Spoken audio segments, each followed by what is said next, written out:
I'm Jenni Carlson. I'm Barry Trammell. Welcome to the Jenni and Berry Show.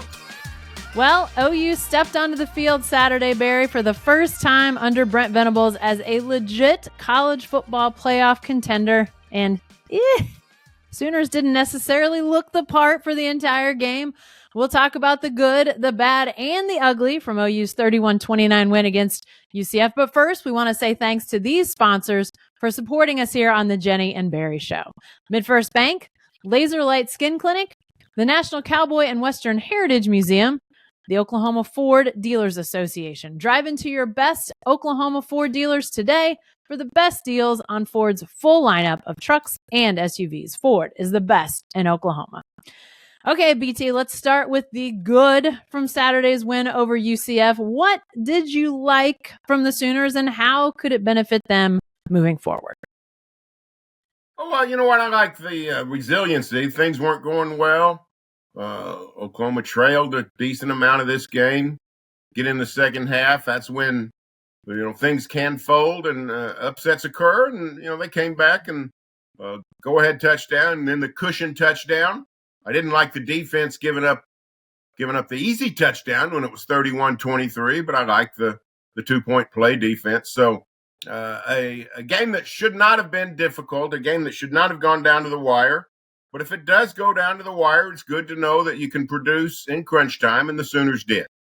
Yeah. And some of the things that were troublesome coming out of that Texas win, even with the quality that win was for OU, run game issues, wide receivers running open sometimes, those were still issues against UCF. So I think we'll talk about some of that here in a sec, but I do think that resiliency, that ability to find a way to win, to get the run game going late when it hadn't been going earlier, and to stop that 2-point conversion. Big time play from Kendall Dolby there to stop UCF from tying the game.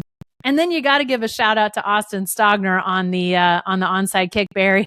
Jalil Farouk, he touched that ball. It was live. Potential danger. That was not good. Yeah, that had disaster written all over it, and it was floating around, and Stogner got on the ball. He's probably hadn't had the return, the homecoming season he wanted. Had a couple of catches, I think, in Dallas, but that was a huge play, no doubt about it. Yeah, for sure. So lots to like about the outcome and maybe some of the hurdles that the Sooners overcame. But Barry, we talked good. Let's talk about bad. Biggest concerns. What falls in that category for you? Well, I think the defense, which has been such a great story, the defensive renaissance, those kinds of things, they got exposed a little bit. That's what Gus Malzahn does. He is a premium strategist, great game planner, great play designer.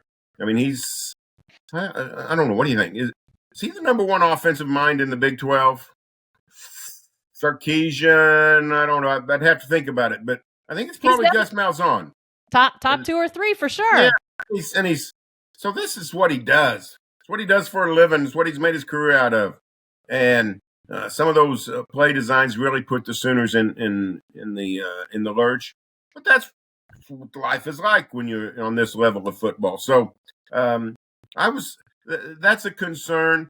I didn't necessarily. I'm a little bit concerned about the passing game. We saw the Sooners play without Andrell Anthony, and it wasn't necessarily great.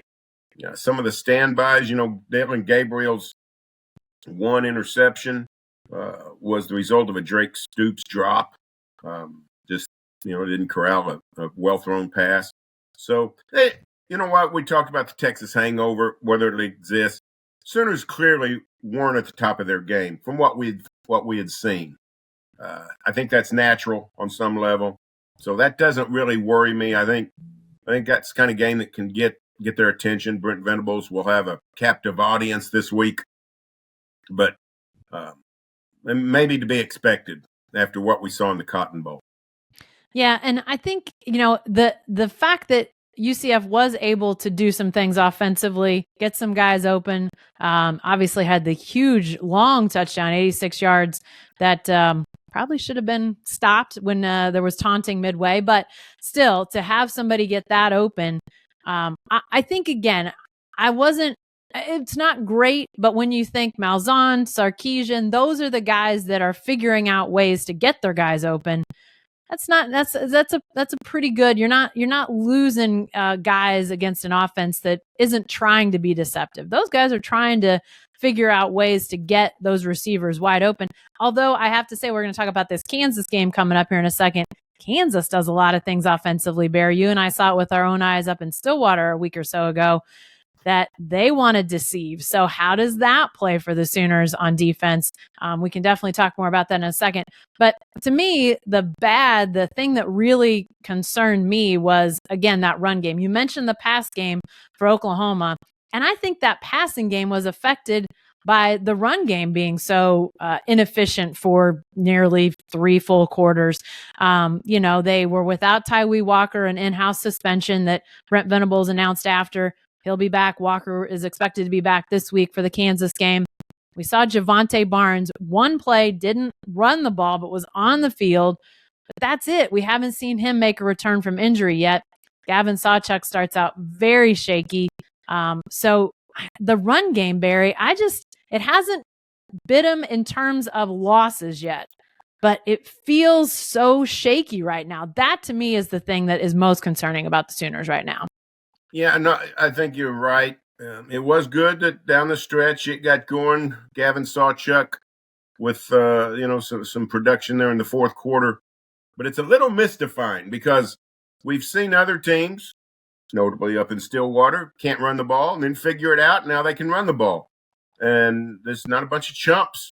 These are good minds, good players, good runners, good blockers. They're not running against the Philadelphia Eagles. This is a team that ought to be able to run the ball some, and yet they have not done so yet. So I think that is a potential worry. I don't think you have to run the ball in 21st century America to win, but it sure does help. And they're not doing it. And they're about to go play a team that can run the ball and throw it around too. I mean, what kind of bizarre world is it than when Oklahoma worries about the Kansas offense more than Kansas worries about the Oklahoma offense? But that's where we are, right? I think that's where we are.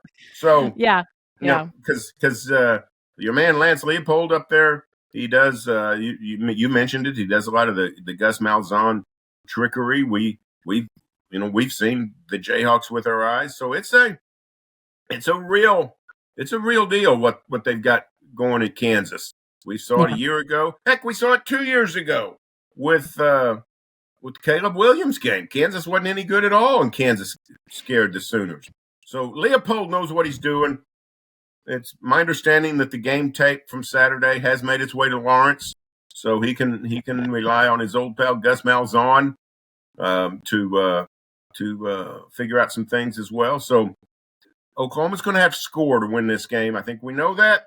Running the ball is going to help them score. They got to figure that out. They got to get that running game going. Yeah, hey, we'll talk more about Kansas in just a second. But before we put UCF totally to bed, we talked good, we talked bad.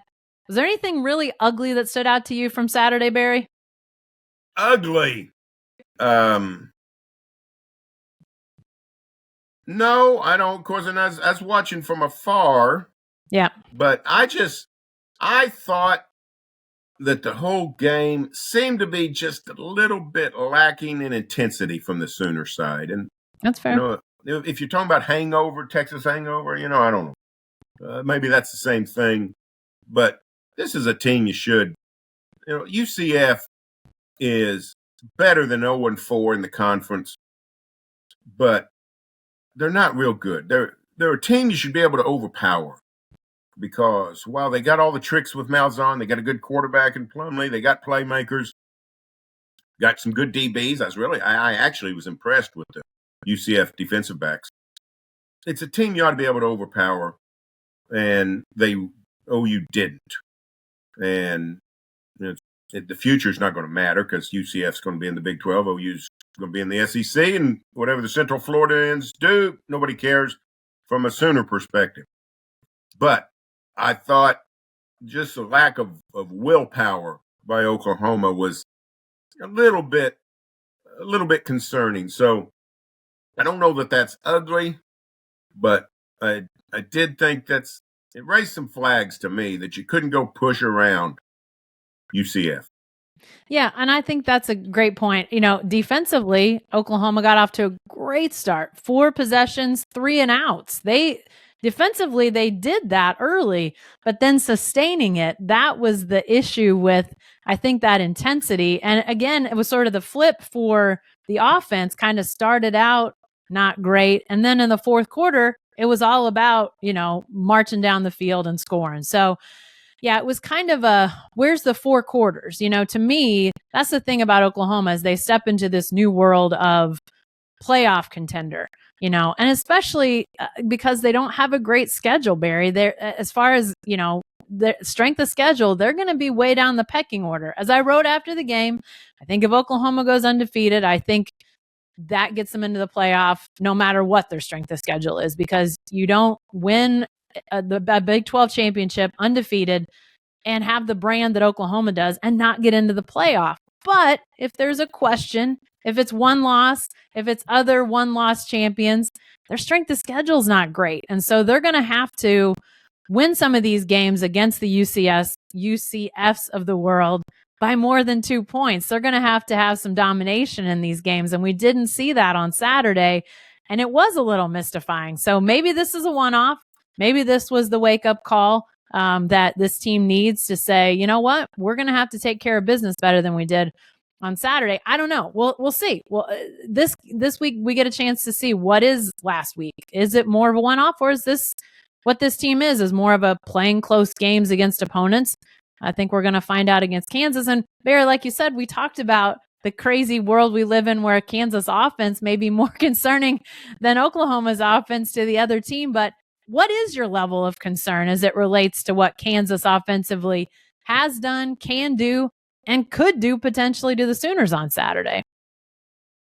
I mean, I would go into this game concerned if I was Oklahoma, not worried I was going to lose, but knowing I could lose. Here's the problem, and you know this as well as anybody, Jacko. It's hard to get the stigma of Kansas off our brains, right? I mean, we've watched KU for 15 years play some of the worst major college football in the history of the sport. And it's been a feudal program. It's been a beleaguered program. It's been a program in turmoil when they always lose, and they sometimes do it with controversy. It's just a place of chaos. So all of a sudden, when they start functioning well and playing well, we have a hard time getting our arms around it. And when we fall back on the idea that, you know what, it's Kansas. Yeah, they might put up a fight, but this is a game, that Oklahoma will win. Well, not necessarily anymore. I mean, Kansas under Lance Leopold went to Austin and won. They dang near beat the Sooners 2 years ago when they weren't even any good yet. Yeah. They've gone to a bowl game. They're now one of the, I would say they're in the upper division of Big 12 football this year. Yep. They've played people tough. They are capable. Just, we got to get our minds around that. I think the Sooners, it's probably an easier thing for the players than anybody else, because Danny Stutzman and Nick Anderson and Andrew Ryan, those guys, they don't know the history of Kansas. They don't care. I mean, they sort of have a working knowledge. Kansas is pretty good, didn't used to be, but they don't know all this stuff that we know. Yeah. But maybe that won't be as much of a hurdle. But for a lot of us, we gotta chip away at the idea that, hey, it's Kansas, everything's going to be okay. It's not going to be okay if you don't play well, because Kansas is very capable. Yeah, and we've referenced this a couple of times, but what we saw a couple of weeks ago in Stillwater, we saw talk about wide open receivers. We saw some receivers that were as wide open as I've ever seen them, Barry. And it was a lot because of the way that Kansas lines up. I won't get into a ton of detail, but they'll line up guys that look like eligible receivers on the line of scrimmage, but they aren't. They line up in a way where instead the tight end playing what looks to be a tackle position is eligible. And so he sprints down the field and suddenly nobody's covering him. So they do some things deceptively in their alignment. You have to think that Brent Venables will have his team ready for that. But you got to think that they were ready, at least schematically and practice-wise, for some of the stuff that Gus Malzahn did. And again, still, you're going to have busts. I mean, these are human beings. They're not going to be perfect. We saw it Saturday. So level of concern as it relates to the Kansas offense, I agree with you, Barry. I think it has to be there. And frankly, Kansas was doing the same sort of things a couple years ago when I still can't believe that play that Caleb Williams had taking the ball from Kennedy Brooks a couple years ago to seal that victory for Oklahoma. It was a crazy, crazy game. They were doing that sort of thing then. They just didn't have the level of talent that they do now. Well, now they're still doing it, and it's paying dividends. It's scoring points. It's pressing teams that they haven't pressed in a long time. So it's going to definitely be interesting to see how the Sooner defense manages that a week after they had a whole different set of challenges with UCF. As it relates to the Kansas defense, Barry, a couple weeks ago, they only allowed UCF 22. Now we see Oklahoma, we know what UCF can do as it relates to scoring points. So the Kansas defense how improved is it? I mean, do you feel like I personally don't think they've taken the strides that the Kansas offense has, but where does the Kansas defense fit into this whole thing? How can Oklahoma exploit them? Well, the Jayhawks are still not any good on defense. Now, they have improved under Leopold, no doubt about it. But Kansas defense was just awful forever. And it takes longer than Leopold's had to fix that. I don't even know much about – I don't claim to be an expert on his career progression, his historic track record. I don't know if he's going to get this Kansas defense at a really high level, but it's better than it has been. It's still a defense the Sooners ought to light up. Yeah, this is a below average in this Big 12. It's a second division defense. Dylan Gabriel and company should be able to exploit the Jayhawks, running and passing. We saw Ollie Gordon and the Cowboys really carve up Kansas. Oklahoma ought to be able to do the same thing.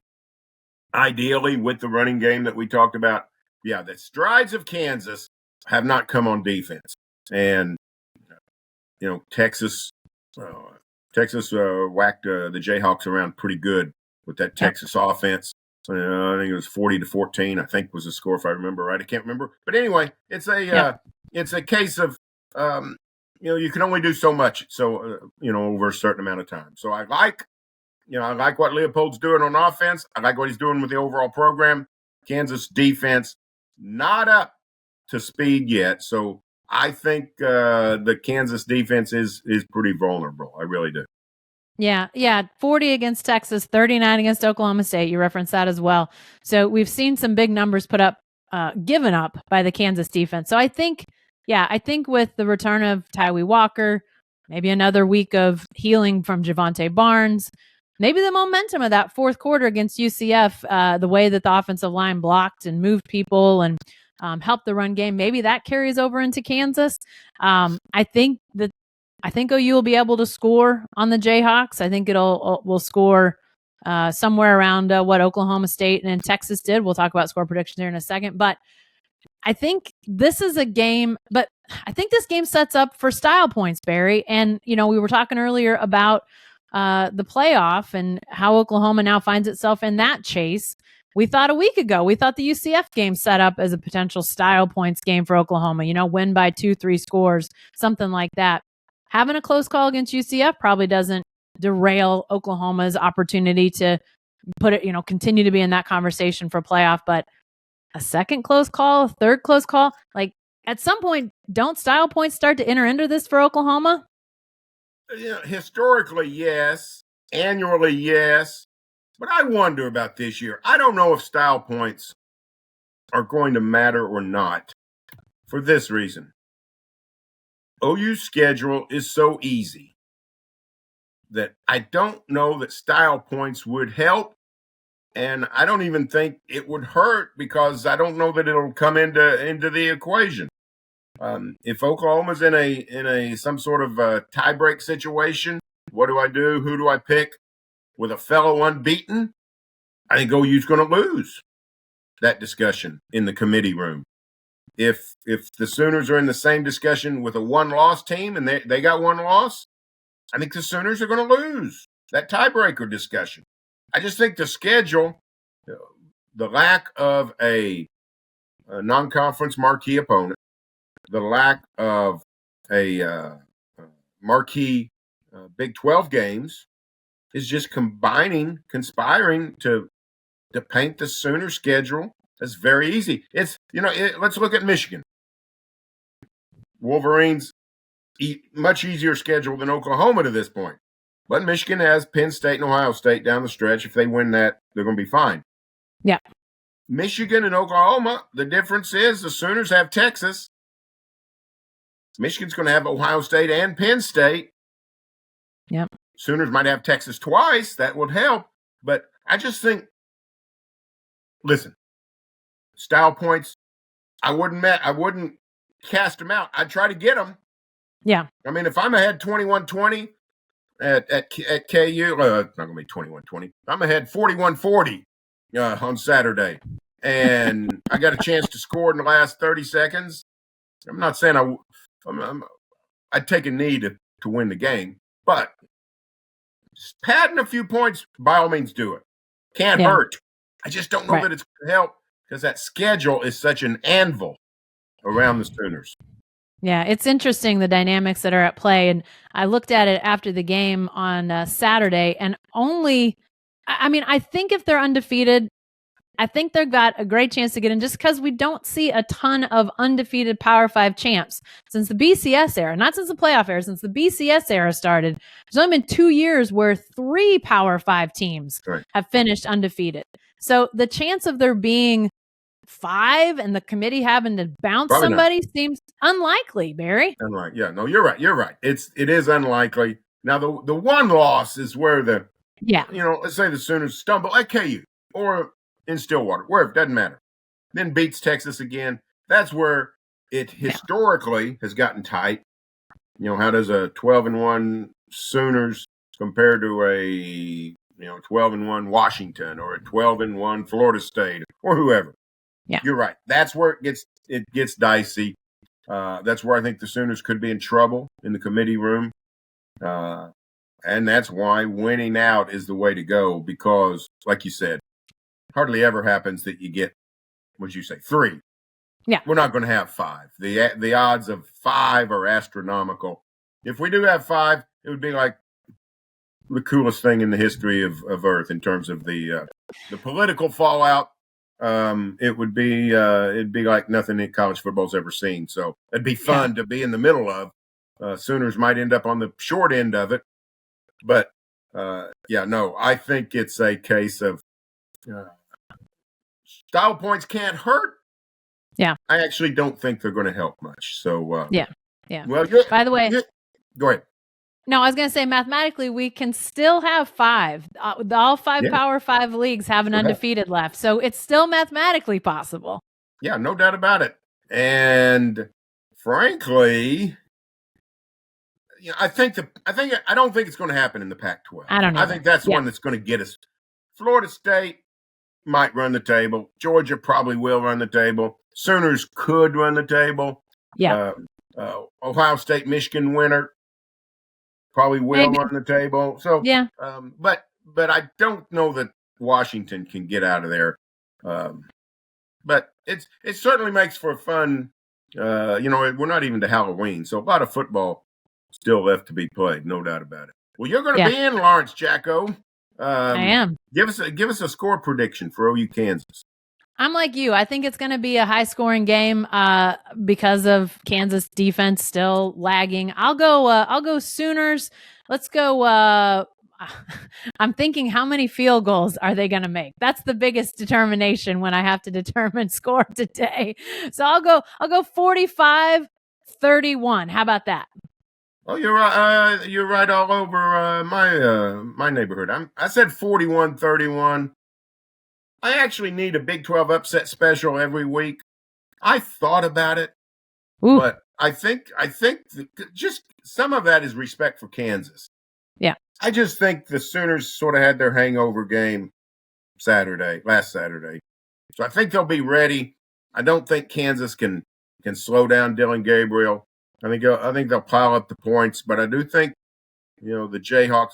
Let me say this: if Brent Venables can rally his defense and hold down the Kansas offense to a reasonable amount, something less than 31, I think it's a great sign, not just for the future, but a great sign for this team that this defense really has taken root. And what we saw in Texas is the real thing. So I'm going to go 41-31 Sooners. All right. Well, looks like it's going to be a high-scoring affair. I will be there, along with some of our other sellout crowd cohorts. But that's all the time we've got this week in the Jenni and Berry Show. Remember, again, OU, Kansas, square off at 11 a.m. Saturday in Lawrence. Be sure to check out all our content this week at selloutcrowd.com. And our content, Barry and I, are also at barrytrammell.com and jenny-carlson.com. And if by chance this happens to be your first time hearing or watching us, be sure to subscribe to our show on YouTube or your favorite podcast app. And if you like what you heard, please leave us a review. Thanks for joining us, and we'll see you next week.